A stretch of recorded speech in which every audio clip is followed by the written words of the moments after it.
The journey across the desert took nearly 2 hours. The heat was crushing even through their protective suits. Daehyun's arms ached from carrying Mirai, but he refused to put her down. The small child had fallen into an exhausted half-sleep against his shoulder, occasionally whispering her mother's name. Taeyang led the way, his scanner sweeping constantly for threats. His rifle was ready in his hands. Every shadow between the rocks made him tense. Every sound of shifting sand put him on alert. This could still be a trap. Raiders often use children as bait, but looking back at the small, fragile child in Daehyun's arms, Taeyang found it hard to believe. No one could fake that kind of terror and desperation. Mirai was genuinely afraid her mother was going to die. Hana walked beside Daehyun, her jaw set in determination. She had already called back to the ship. Their medical officer, Dr. Ji-woo, was preparing the medical bay for a possible emergency patient. The shuttle was on standby for immediate evacuation. They were committed now. As they drew closer to the massive rock formations, the structures became clearer. 5 enormous pillars of red stone stood in a circle, like giant fingers reaching up from the earth. They had been carved by thousands of years of wind and sand. In the center of those pillars they could see something hanging. No, not something. Someone. There. Mirai suddenly cried out, fully awake now. "There's Mommy! Mommy!" Daehyun's heart sank as he saw what had been done. A woman was bound to the central pillar, her arms stretched above her head and tied with thick metallic cables. Her legs were also bound, forcing her to hang in a standing position. She had been there for days under the twin suns, completely exposed. There was no shade, no shelter. "No mercy, dear God," Hana whispered. They ran the last 100 meters. Taeyang reached the rocks first, quickly scanning the area for enemies. "Clear," he shouted. "No hostiles." Daehyun set Mirai down carefully. The child immediately ran to her mother, crying, "Mommy, Mommy, wake up." "I brought help. Please wake up." The bound woman's head was hanging forward. Her blue skin was burned dark in places from sun exposure. Her once white clothing was torn and stained with blood. She was not moving. Daehyun rushed forward and gently lifted her head. She was still breathing, but barely. Her lips were cracked and bleeding. Her eyes were swollen shut. Burns covered her shoulders and arms where the restraints had held her in place. "She's alive," Daehyun said. "Barely, but she's alive. Hana, I need those restraints cut now." Hana was already pulling out her plasma cutter. "These cables are reinforced metal. This is going to take a minute." Taeyang moved close and examined the restraints. His face hardened with anger. "These aren't just meant to hold her. Look at the design. They're meant to cause pain. The more she struggles, the tighter they get. This is torture equipment." Mirai was standing as close as she could to her mother, holding on to her leg. "Mommy, please wake up, please. The nice humans are going to help you." At the word humans, the woman's eyes flickered open slightly. They were the same silver color as Mirai's, but filled with pain and confusion. She tried to speak, but could only make a dry, rasping sound. "Don't try to talk," Daehyun said gently. He held his water bottle to her cracked lips. "Just drink a little." Very slowly, the woman managed to swallow a few drops of water. Her eyes focused on Daehyun's face, studying him. Then she looked at Hana and Taeyang. Confusion crossed her features. She tried to speak again. Mans." Her voice was barely a whisper. "Yes," Daehyun said. "We're humans. We're going to get you down from here. Just hold on a little longer." The woman's eyes widened. She said something in a language the translators did not recognize. It sounded like a warning. Her body suddenly tensed and she tried to look around despite the pain. "What is it?" Hana asked, pausing with the plasma cutter. "What's wrong?" Mirai understood her mother's words. The child's face went pale. "She says the hunters will come back. She says they always come back to check if the person is dead yet. She says you should run. Save yourselves. We're not running," Taeyang said firmly. He moved to a position where he could see the entire area. "But we need to hurry." "Hana, working on it." Hana's plasma cutter was slowly burning through the first restraint cable. The metal was incredibly strong, designed to withstand extreme force. Sparks flew as the cutter worked. The woman looked down at Mirai and something broke in her expression. Tears ran down her burned face. She spoke again in her own language, her voice filled with emotion. "She says she told me to run away and never come back." Mirai translated, crying. "She says I should have saved myself. She says she's sorry she couldn't protect me." "Tell your mother she has nothing to be sorry for," Daehyun said, his own eyes wet. Tell her she's a brave mother who protected her daughter. And now we're going to protect both of you. Mirai repeated this in her mother's language. The woman stared at Daehyun with disbelief. Why would strangers help them? Why would anyone help escaped slaves? The first restraint snapped free. The woman's right arm dropped and she screamed in pain as blood rushed back into the limb. Daehyun caught her arm carefully and supported it. I know it hurts, he said. The blood returning to your arm. Just breathe through it. We're getting you down. Hana moved to the second restraint. This one was positioned higher, harder to reach. Taeyang boosted her up so she could cut it properly. The minutes felt like hours. The woman kept looking at them with those confused, painful eyes. She spoke again, her voice a little stronger now that she had swallowed more water. She wants to know why you're helping us. Mirai said quietly. She says humans don't know us. We can't pay you. We have nothing to give. She wants to know what you want from us. Daehyun looked into the woman's silver eyes. We don't want anything. We're helping because it's the right thing to do. Because no one deserves to be left to die in the desert. Because your daughter asked us to help and we could never say no to a child who needs us. Mirai translated. The woman's face showed complete confusion. This did not make sense to her. In her experience, no one helped without expecting something in return. The second restraint gave way. Now only the leg bindings held her up. Hana jumped down and started on those. Almost there, Hana said. Daehyun, be ready to catch her when I cut the last one. She's going to collapse. Ready. Daehyun positioned himself. The woman was still trying to warn them. She kept looking at the sky, at the horizon. Her body was tense with fear. She knew something they did not. She says the hunters have a ship in orbit, Miri said, her voice shaking. She says they can see everything from up there. She says they probably already know you're here. She says you're in danger because of us. Let them come, Taeyang said coldly. I'd like to have a conversation with people who would do this to someone. The final restraint sparked and split. Daehyun caught the woman as she fell, carefully supporting her burned and damaged body. She was so light like Mirai. Days without food or water had wasted her away. He lowered her gently to the ground in the shade of the rocks. Dr. Jiwoo's voice crackled over the communicator. Have the shuttle in the air and heading your way. ETA 8 minutes. How is the patient? Hana looked at the woman's condition. Burns, dehydration, exposure, possible internal injuries. Critical but stable. She needs immediate medical attention. Understood. Medical bay is ready. The woman lay in Daehyun's arms, looking up at the sky. Mirai knelt beside her, holding her mother's hand. The woman spoke softly. Her words meant only for her daughter. She says she can't believe this is real. Mirai translated through her tears. She says she thought we were both going to die here. She says maybe the heat made her crazy and she's imagining you. Daehyun smiled gently. We're real, and you're both going to be okay. Above them, the shuttle appeared in the sky, descending rapidly. Help was coming. They had found her in time. But in orbit above the planet, unknown to the humans, another ship was indeed watching, and the hunters were not pleased. The twin suns of Korvath 7 burned overhead as Daehyun knelt beside a cluster of rocks, carefully placing mineral samples into his collection bag. Sweat dripped down his face despite the cooling system in his suit. This desert planet was brutal, but the survey mission was important. Humanity needed new worlds to expand into, and Korvath 7 had valuable resources buried beneath its red sand. He stood up and wiped his forehead, looking across the endless dunes. The rest of his team was scattered across the valley, each person focused on their own tasks. Hana, their mission commander, was examining something near the base of a cliff. Taeyang stood guard on a high ridge, his rifle ready. They had been on this planet for 6 days now, and everything had been quiet. Too quiet, perhaps.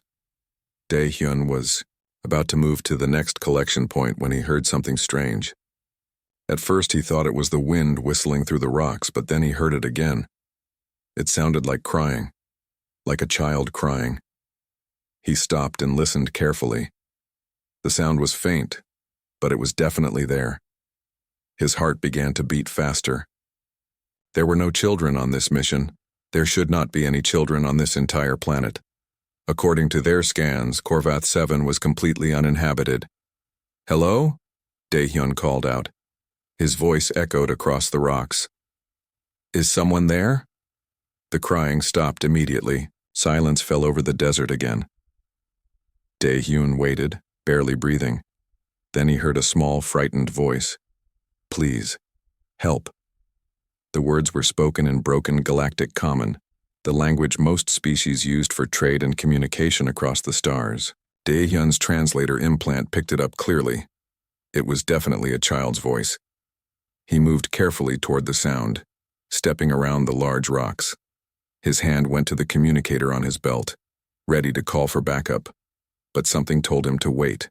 The voice had sounded so scared, so desperate. He did not want to frighten whoever it was. Behind a formation of tall red stones, he found her. A small alien child, huddled in the narrow shade. She could not have been more than 6 years old by human standards. Her skin was a pale blue color, and her large eyes were silver with vertical pupils. She wore torn, dirty clothing that had once been white. Her small body was shaking. Dae-hyun slowly crouched down, making himself smaller and less threatening. "Hey there," he said softly. "It's okay. I won't hurt you." The child stared at him with those huge silver eyes. Tears ran down her blue cheeks. She was clearly terrified, but she was also desperate. She tried to speak, but started coughing. Her lips were cracked and dry. "You need water," Dae-hyun said. He carefully pulled his water container from his belt and held it out to her. "Here. Drink." The child looked at the water bottle, then back at his face. She was trying to decide if she could trust him. Finally, thirst won over fear. She reached out with trembling hands and took the bottle. She drank quickly, desperately, water spilling down her chin. "Slow down," Dae-hyun said gently. "Not too fast or you'll get sick." She lowered the bottle and took a deep breath. Then she looked at him again, and this time there was something different in her eyes. Hope. "Please," she said again, her voice rough. "Help, Mommy. Please help, Mommy." Dae-hyun's stomach tightened. "Your mother? Where is your mother?" The child pointed with a shaking finger toward the distant rock formations on the horizon. "Bad people tied Mommy. Tied her to rocks in hot sun. She can't move, she can't drink. Please help her." "How long has she been there?" Dae-hyun asked, already reaching for his communicator. 3 days, the child whispered. "Maybe more. I don't know. The suns go up and down. She told me to hide. She told me to run away when the bad people came. But I can't leave her. I can't.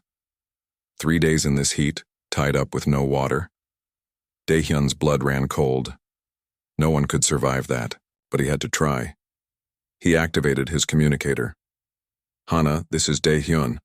I need you and Taeyang here right now. I've found someone. A child. There's a situation." Hana's voice crackled back immediately. "A child? Dae-hyun, what are you talking about? There's no one on this planet." "There is now," Dae-hyun replied. "And her mother is in trouble. Please hurry." Within minutes, Hana and Taeyang arrived, running across the sand. They stopped short when they saw the small blue alien child sitting in the shade, clutching the water bottle. "By the stars," Hana breathed. "Who are you, little one?" "My name is Mirai," the child said quietly. "Please, you have to help my mommy. She's dying." Taeyang scanned the horizon with his equipment. "Where exactly is your mother?" Mirai pointed again to the distant rocks. "There. By the tall stones that look like fingers. The bad people tied her there. They said they would come back. They said they would make her an example." "An example of what?" Hana asked, kneeling beside the child.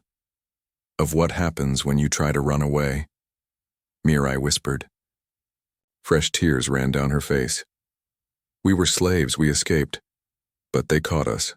They caught Mommy. I was hiding. She screamed at me to stay hidden. The bad people didn't find me." Dae-hyun looked at Hana. He could see the conflict in her eyes. This could be a trap.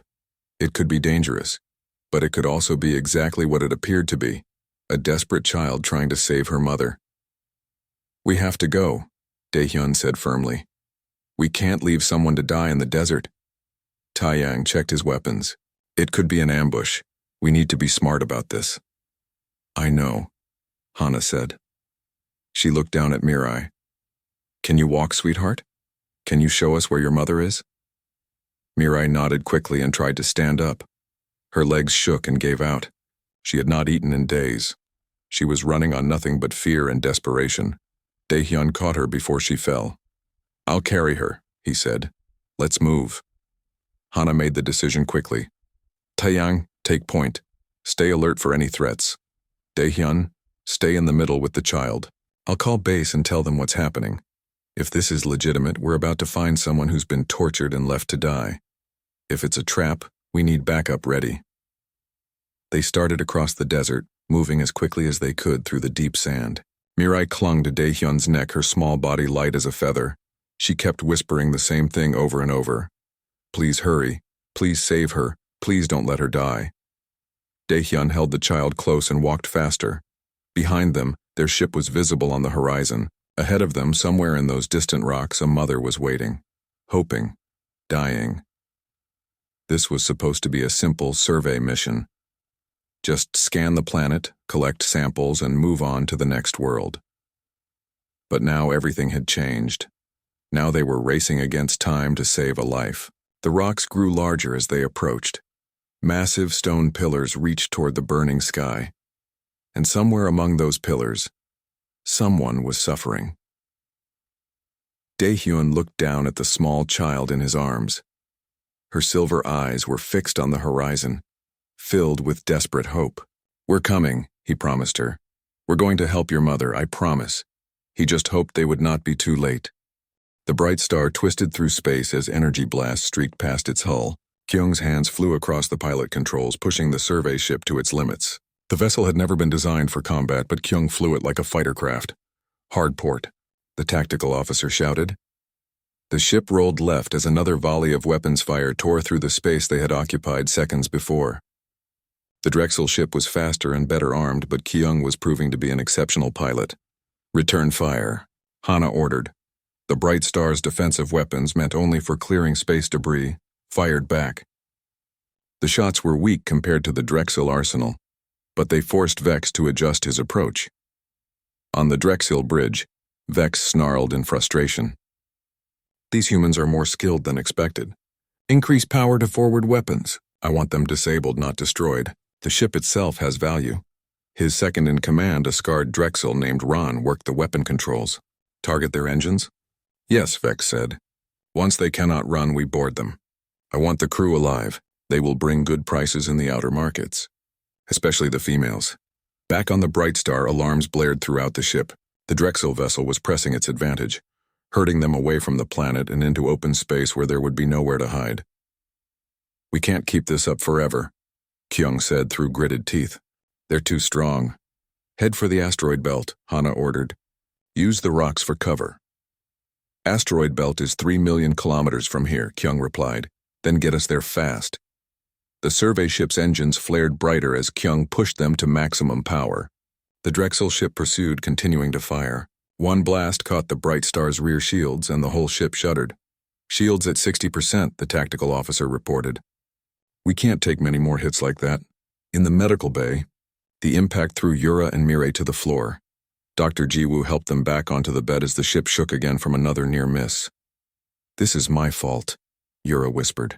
All of this is my fault. Stop that, Dr. Jiwoo said firmly, strapping them into the medical bed's safety restraints. This is the fault of the people who think they can own other beings. Not you, never you. Mirai buried her face in her mother's shoulder. I'm scared. Me too, little one, Yura admitted. But as she held her daughter, she felt something else through her empathic sense.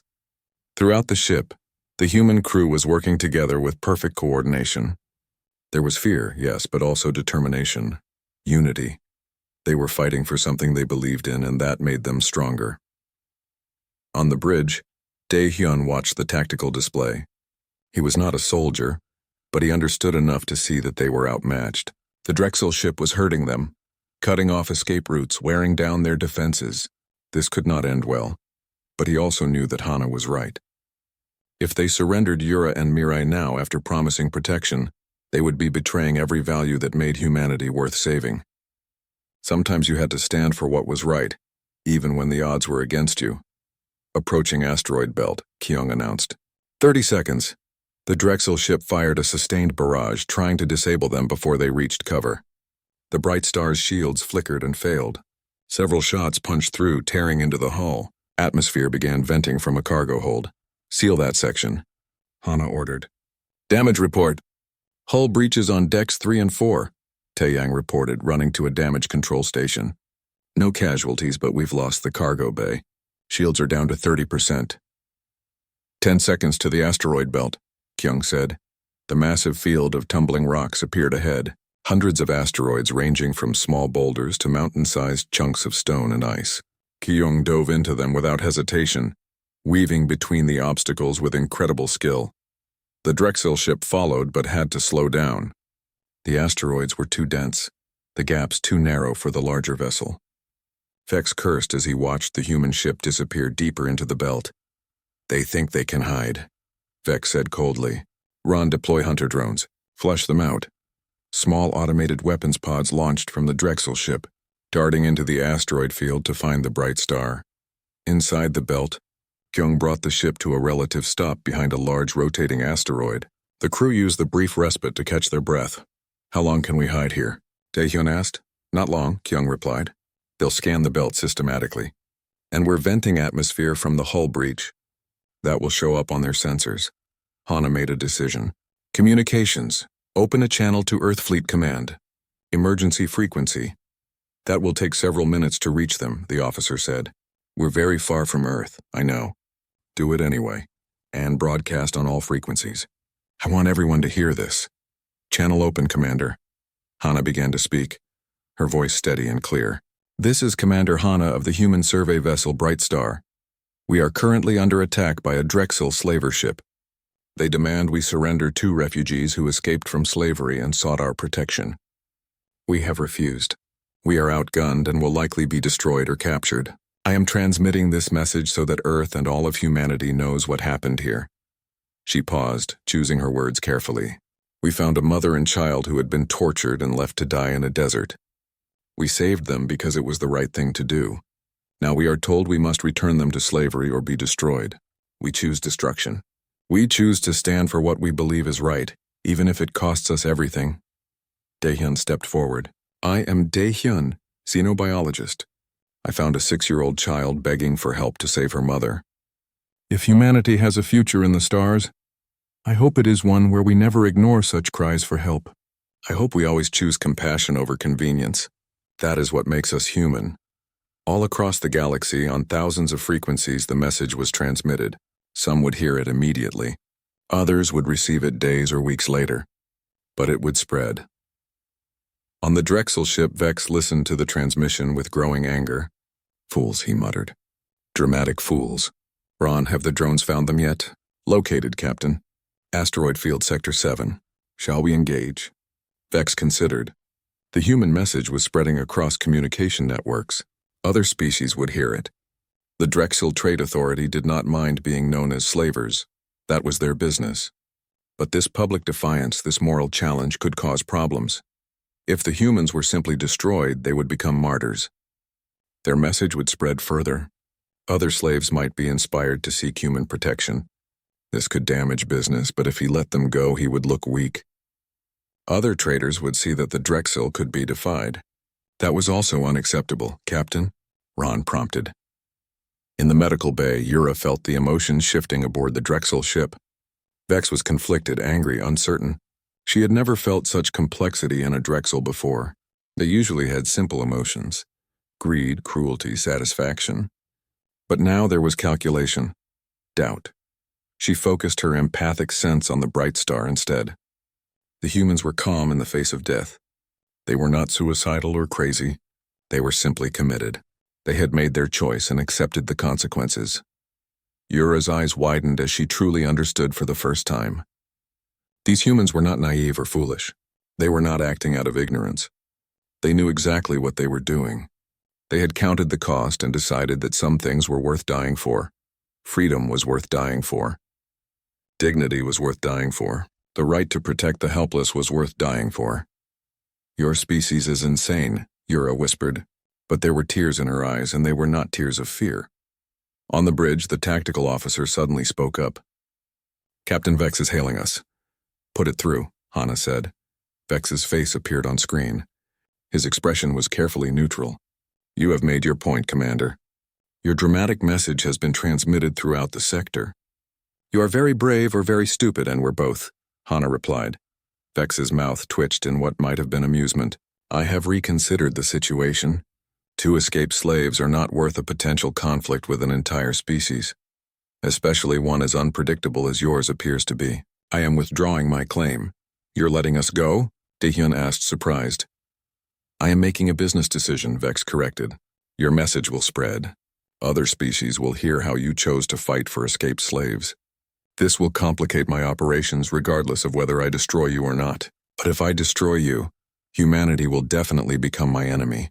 If I let you go, perhaps your people will focus their naive heroism elsewhere." Hana narrowed her eyes. "This isn't over, is it?" "No," Vex agreed.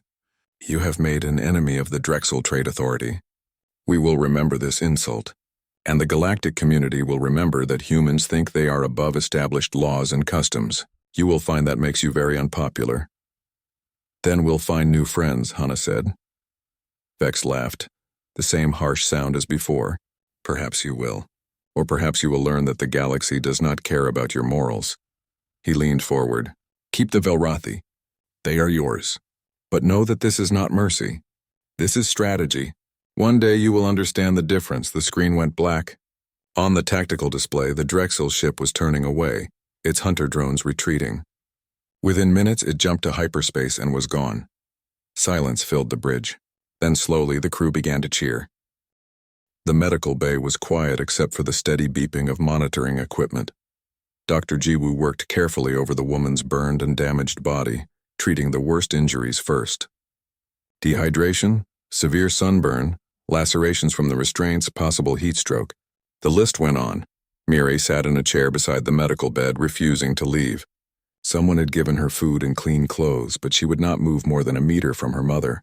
Her small hand held onto the edge of the blanket, as if afraid her mother might disappear if she let go. Daehyun stood near the door, watching. He had not been able to leave either. Something about this situation had grabbed hold of his heart and would not let go. "She's stable," Dr. Jiwoo said finally, pulling off her gloves. It was close. Another day out there and she would have been gone. "You got to her just in time. Will she be okay?" Mirai asked in a small voice. Dr. Jiwoo smiled kindly at the child. "She's going to need time to heal. Her body has been through something terrible. But yes, she's going to be okay. She's very strong." Mirai started crying again, but this time from relief. "Thank you. Thank you so much." Over the next 3 days, the woman slowly recovered. Her name was Yura, they learned. She spoke very little at first, still confused and suspicious about why the humans had helped her. Every time someone entered the medical bay, she tensed as if expecting punishment or demands for payment. Suho, the cultural liaison officer, came to help translate and communicate with her. He was patient and gentle, never pushing her to talk before she was ready. Slowly, bit by bit, Yura began to share her story. She and Mirai were Velrathi, a species from a distant star system. The Velrathi had a special ability. They could sense emotions in other beings. This made them valuable as servants and companions to the wealthy across the galaxy, but this valuable ability also made them targets. 5 years ago, raiders had attacked their homeworld. Yura's husband had been killed in the attack. She and Mirai had been captured and sold to a slave trading organization run by the Drexel, a species that controlled much of the illegal trade in the outer sectors. "We were kept on a station," Yura explained, her voice still weak. Suho translated for those who did not have translator implants. "Mirai and I were separated most of the time. They said we would be worth more if sold separately. I was trained to serve at parties for wealthy traders. Mirai was being trained to work in a household." Daehyun felt sick. "You were slaves. Both of you." "Yes," Yura said simply. "This is common in many parts of the galaxy. The Drexel operate legally in most sectors. They have licenses. They pay taxes on their trade. No one stops them because too many powerful people profit from the system." Hana was standing with her arms crossed, her face hard. "Not in human space?" We don't recognize the ownership of sentient beings. Yura looked at her with those strange silver eyes. That will make you strange to the rest of the galaxy. Most species accept slavery as economic reality. Some species even sell their own people to pay debts. That's horrible, Dr. Jiwoo said. That's normal, Yura corrected. Or it was. I don't know what normal is anymore. She continued her story. 3 weeks ago, she had found an opportunity to escape. A maintenance worker had left a door unlocked. Yura had grabbed Mirai and run to the docking bay. They had stolen a small shuttle, barely knowing how to fly it. We were not even out of the station's range before they sent hunters after us, Yura said. But we jumped to hyperspace anyway. We didn't care where we ended up. We just wanted to be free. The shuttle had been damaged in the escape. It crashed on Corvat 7, barely held together. The Drexel hunters had followed their trail and found them 2 days later. They killed the shuttle so I couldn't escape again, Yura said. Then they tied me to those rocks. Their captain, Vex, said I would serve as an example.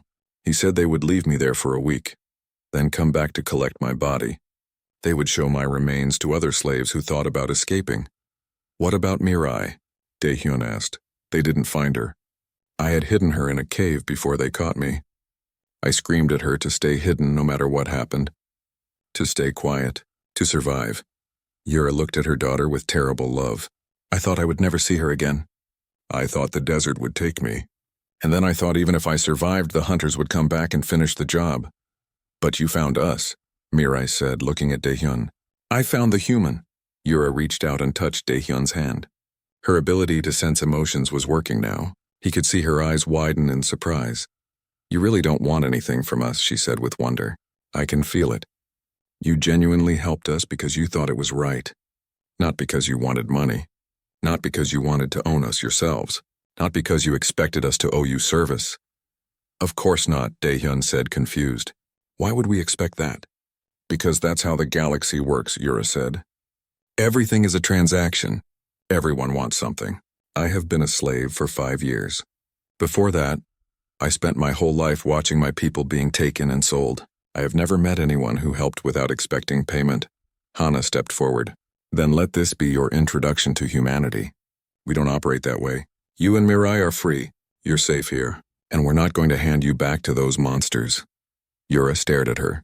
You can't mean that. The Drexel have legal claim to us. They have documentation. They will demand we be returned.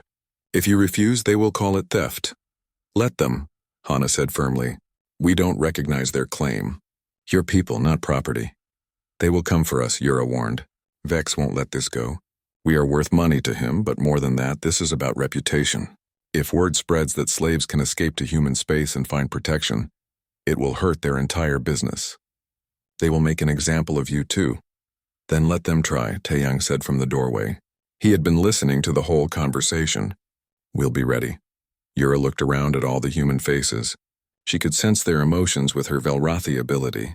These strange aliens from a species she had never heard of before.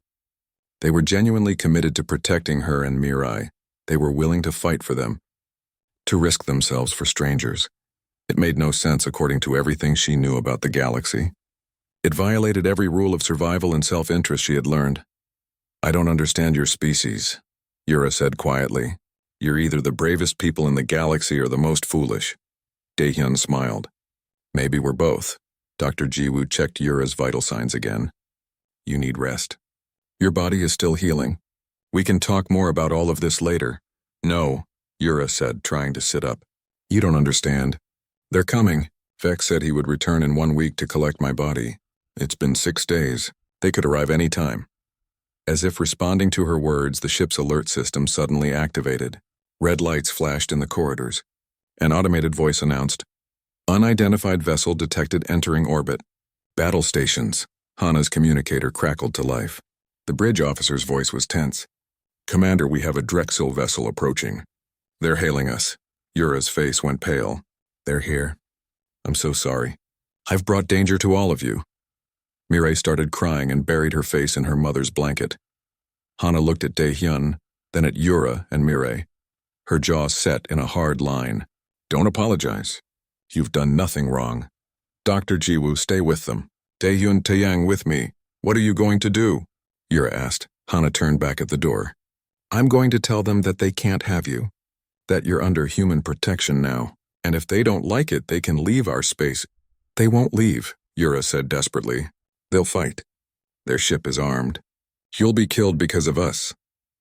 Then we'll fight, Hana said simply. Some things are worth fighting for.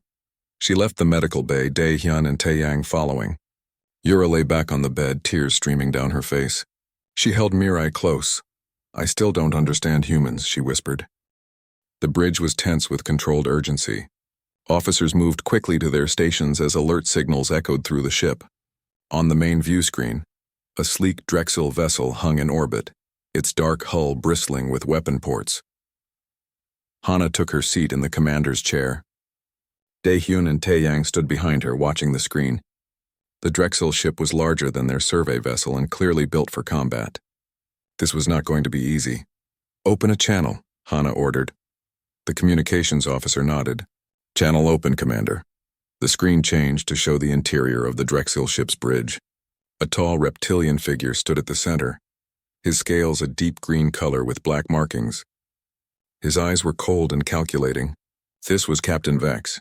Human vessel, Vex said, his translator rendering his hissing speech into perfect galactic common. I am Captain Vex of the Drexel Trade Authority. You are currently harboring stolen property that belongs to my organization. Return the 2 Velrathi slaves immediately, and this matter will be concluded peacefully. Hana stood up, meeting his gaze through the screen. I am Commander Hana of the human survey vessel Bright Star. The 2 Velrathi individuals you refer to are not property. They are refugees who have requested our protection. We will not be returning them. Vex's expression did not change, but something flickered in his cold eyes. Amusement, perhaps. You are new to this sector of space, so I will explain the situation clearly. The Velrathi woman and her offspring are legally registered slaves. I have all necessary documentation. They were stolen from a licensed facility. Their return is not negotiable. We don't recognize slavery, Hana said firmly. In human law and human space, all sentient beings have inherent rights. No one can be owned. Your documentation is meaningless to us. Now Vex did show emotion. He laughed, a harsh sound that made everyone on the bridge tense. How charming. The naive newcomers think they can rewrite galactic law. Commander, your species has been traveling the stars for what, 50 years? The Drexel have been operating for thousands of years. The system you want to challenge is older than your entire civilization. Then maybe it's time for the system to change, Dae-hyun said, stepping forward. Vex noticed him for the first time. And who is this? Another idealistic human who thinks feelings matter more than law? I'm the xenobiologist who found a child crying in the desert, Dae-hyun said coldly. I'm the one who found her mother tied to rocks and left to die under twin suns. That's not law. That's torture. That's murder. That is punishment for theft, Vex corrected. The slave stole my property, the shuttle she used to escape. She committed a crime. By the laws recognized throughout this sector, my response was proportional and legal. Your laws are wrong, Hana said. Vex's eyes narrowed. You realize what you are doing? You are making yourself an enemy of the Drexel Trade Authority. We have connections throughout the galaxy. We have allies in governments and corporations and military organizations. If you refuse to return what is mine, you will find that human expansion into this region becomes very difficult. Are you threatening us? Tae-yang asked, his hand resting on his sidearm. I am explaining reality, Vex said. I will make this simple for you. You have 1 hour to transfer the Velrathi to my ship. If you comply, I will file a report noting that you were cooperative once the legal situation was explained. If you refuse, he paused meaningfully. Well, defending my legal property rights is within my authority. The screen went black as Vex cut the connection. Silence fell over the bridge. Everyone looked at Hana, waiting for orders.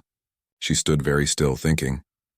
Commander, the tactical officer said quietly, their ship has superior weapons. If they attack, we're outgunned. I know, Hana said. We could negotiate, the communications officer suggested hesitantly. Maybe work out some kind of compromise. There is no compromise with slavery, Hana said firmly. She turned to face her crew. I know this is dangerous. I know we might not win a fight, but I need you all to understand something. If we give Yura and Mirai back to that monster, we become part of the problem. We become slavers ourselves, Dae-hyun nodded. We saved them. We don't get to unsave them just because it's inconvenient.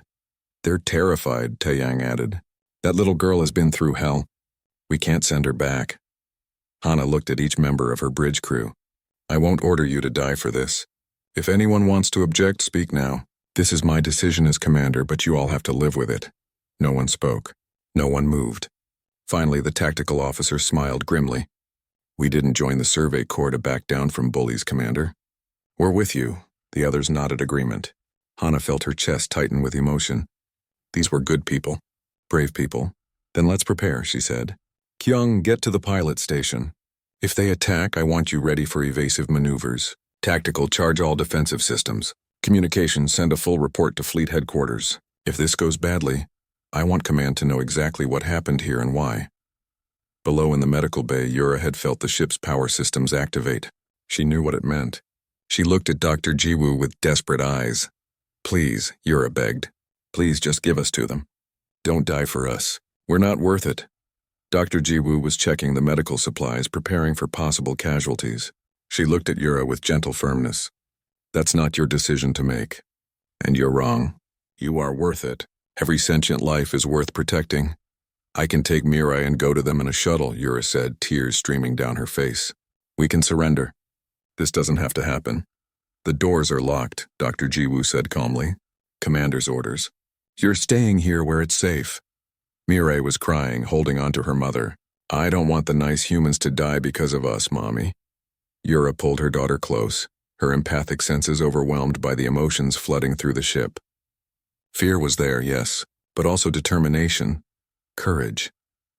These humans were genuinely willing to fight and possibly die rather than surrender two strangers back into slavery. It made no sense. It violated every rule of survival, but it was real. On the bridge, the hour passed too quickly.